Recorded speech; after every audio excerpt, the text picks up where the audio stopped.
تحية خالصة لكم متابعي الكرام على قناة الشاشة تيفي. بمدينة برشيد الشرطة توقف 3 قاصرين متورطين في اقتحام وسرقة وكالة تابعة لإحدى شركات الاتصالات.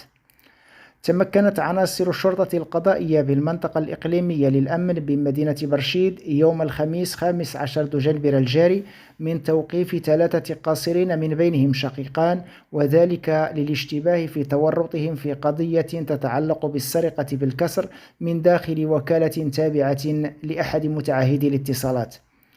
وكانت مصالح الشرطة القضائية بمدينة برشيد قد باشرت صباح يوم الاثنين المنصرم إجراءات معاينة سرقة من داخل وكالة تابعة لأحد متعهدي الاتصالات، بعدما عمد المشتبه فيهم إلى كسر واجهتها الأمامية والتسلل إلى داخلها، وقد تمكنوا من الاستيلاء على مبلغ مالي فضلا عن إكسسوارات الهواتف النقالة، قبل أن تقود الأبحاث التقنية والتحريات الميدانية المنجزة إلى تحديد هويتهم وتوقيفهم صباح اليوم الخميس.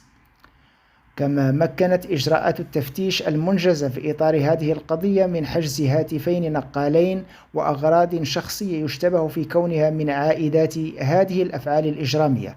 وقد تم إخضاع القاصرين الموقوفين للبحث القضائي الذي تشرف عليه النيابة العامة المختصة، وذلك قصد الكشف عن جميع ظروف وملابسات هذه الجريمة وهذه الأفعال، فيما لا زالت الأبحاث والتحريات جارية لتوقيف باقي المتورطين في هذه القضية والذين جرى تحديد هوياتهم بالكامل.